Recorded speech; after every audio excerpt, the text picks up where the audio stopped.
For Science of a Dynamic Catholic, Chapter 6, A New Level of Thinking. If you are what you should be, you will set the world ablaze. These words were famously penned in the 14th century by Catherine of Siena. It's an arresting idea for a number of reasons. We all have a sense of who we are capable of being, and a sense that we're not quite living up to our potential. But the quote also rightly points out that there are natural consequences for the whole world when we find and live out our mission in life. When we are faithful to who God created us to be and what God called us to do, incredible things happen. The opposite of the quote is also true. If you are not what you should be, you will not set the world ablaze. Today we need to consider this idea from three perspectives: as individuals, as a parish, and as a church. Are we what we should be as individuals? Is your parish the best version of itself? As a church, are we being faithful to who God created us to be and what God is calling us to do?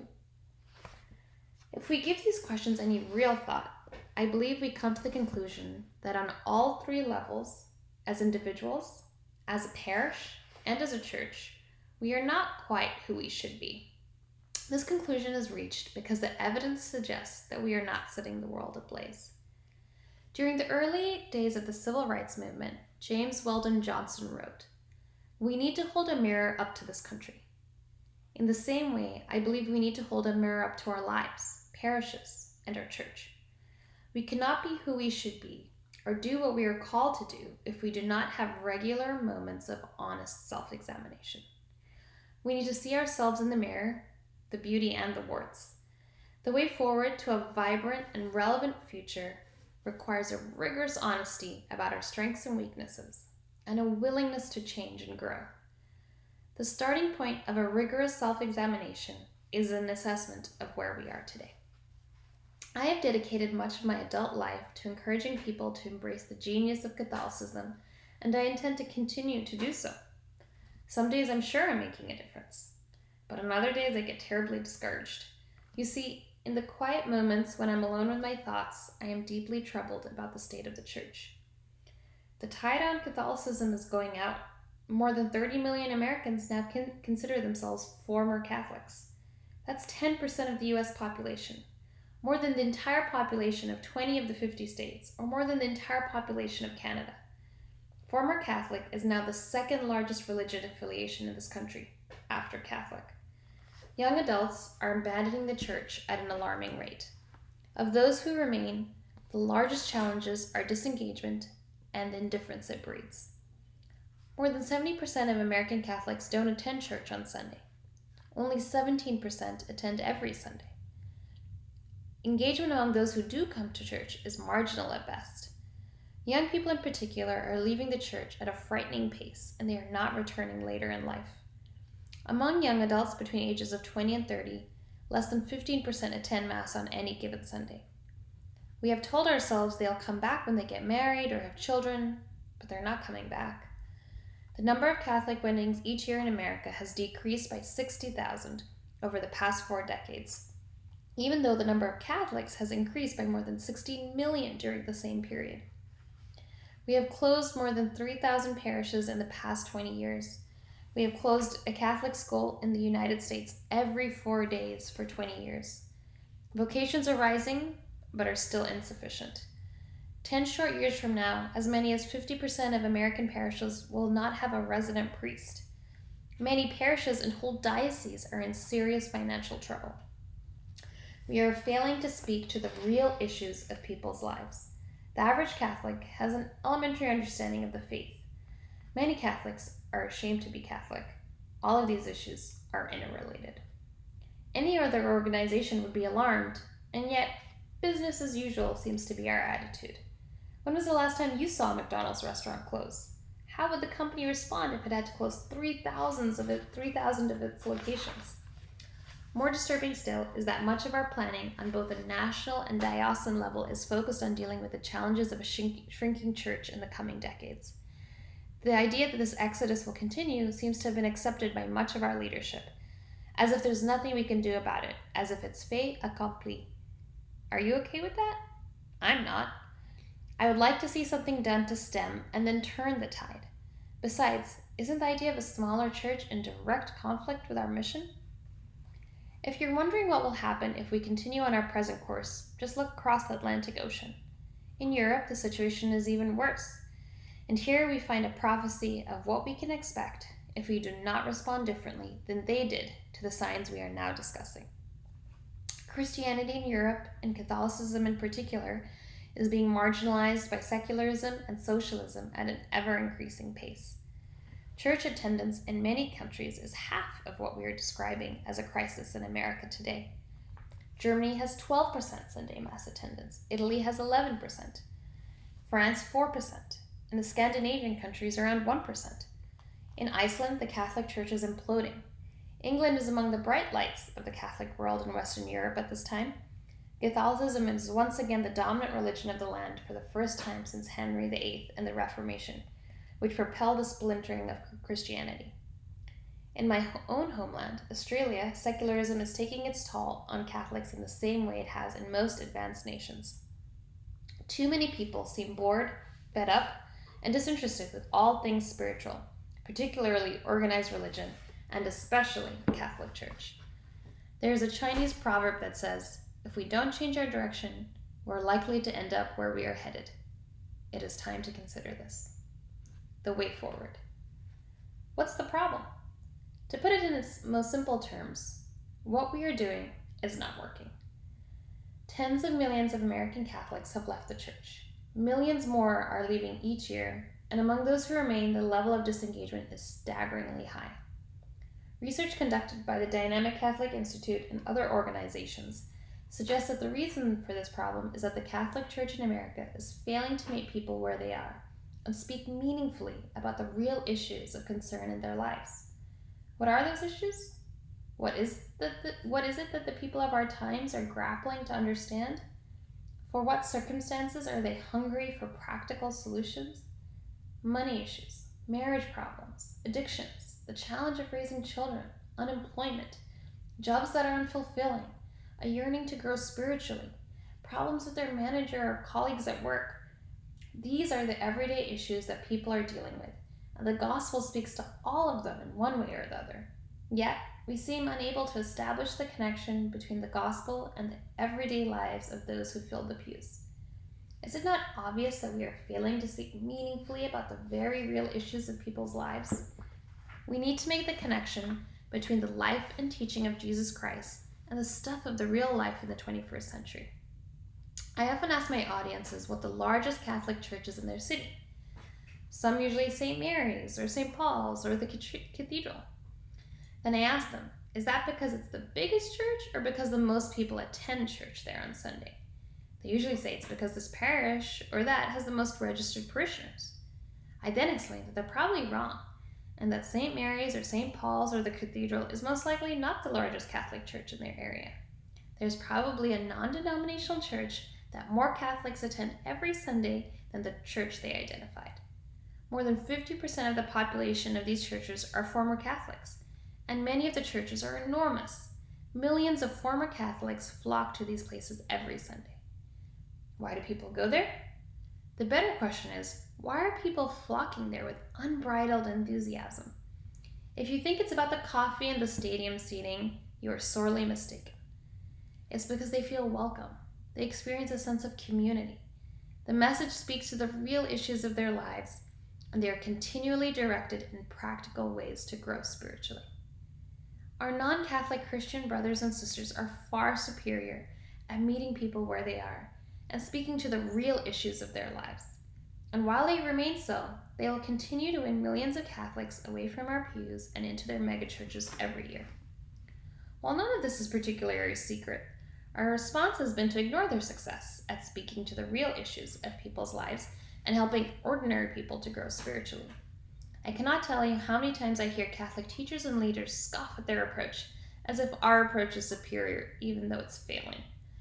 Let's face it, we have known for decades that the average Catholic judges his or her experience of Mass by the quality of the music and the homily.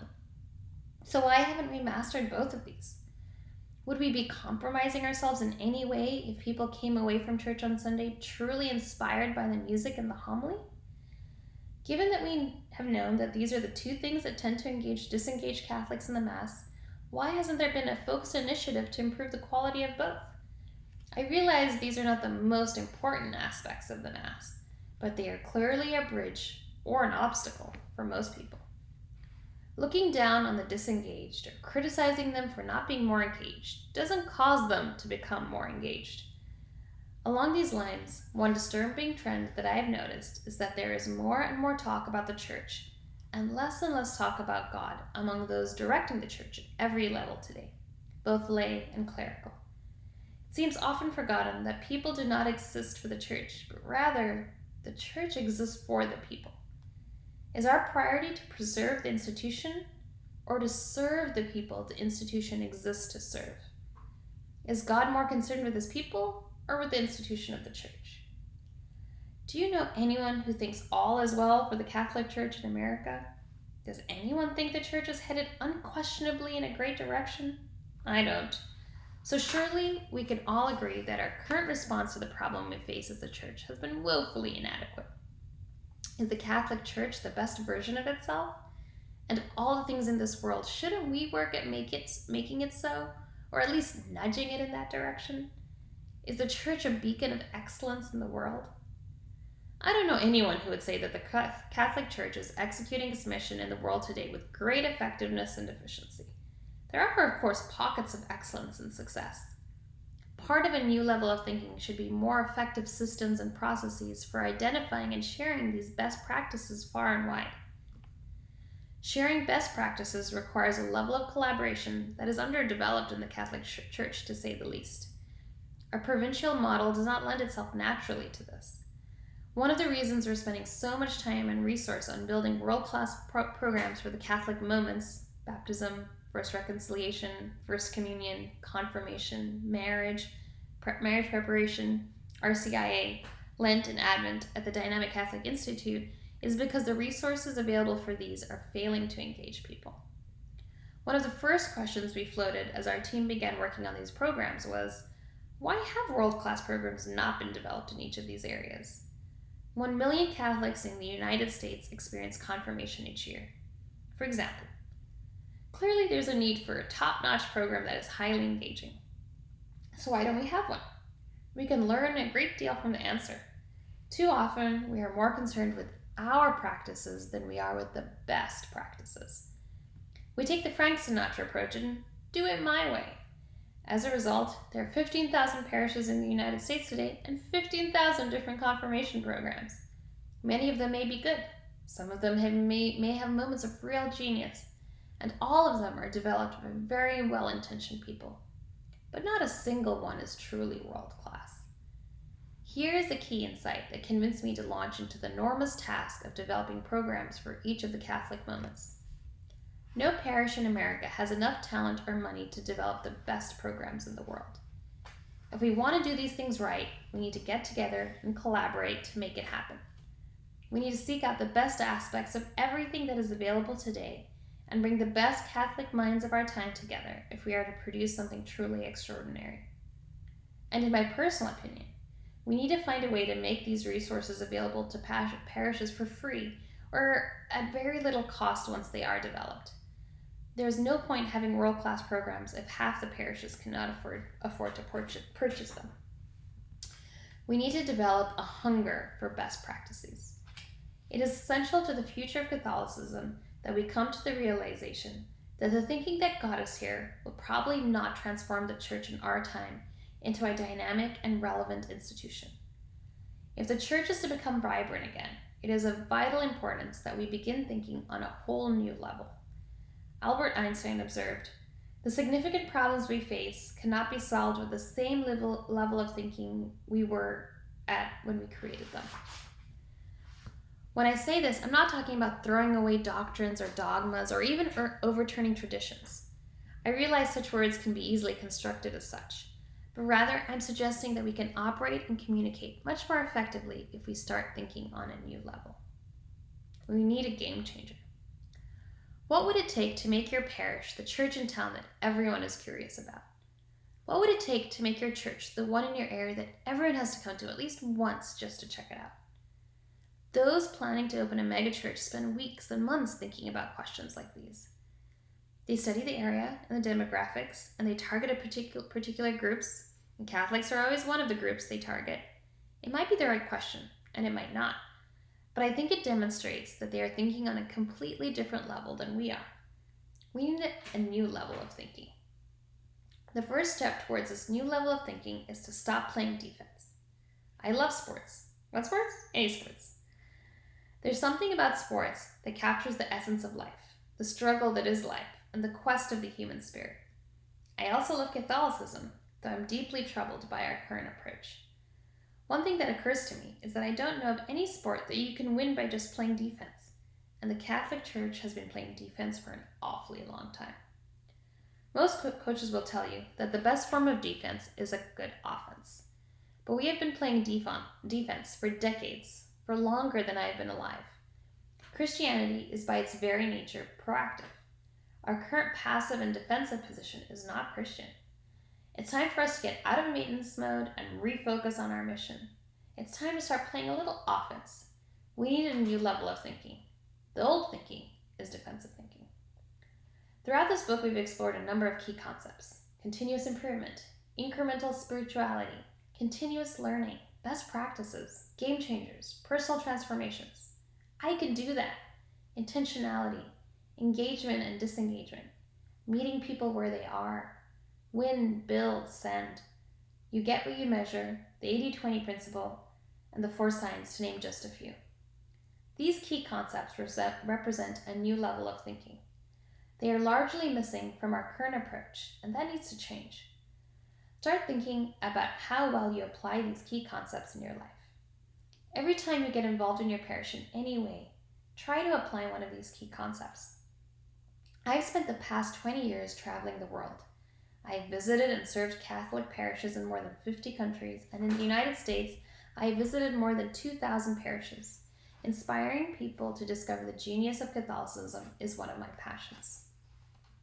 85% of my time is spent pursuing this passion, but for 4 days each month, I enter into a very different realm, the world of corporate America.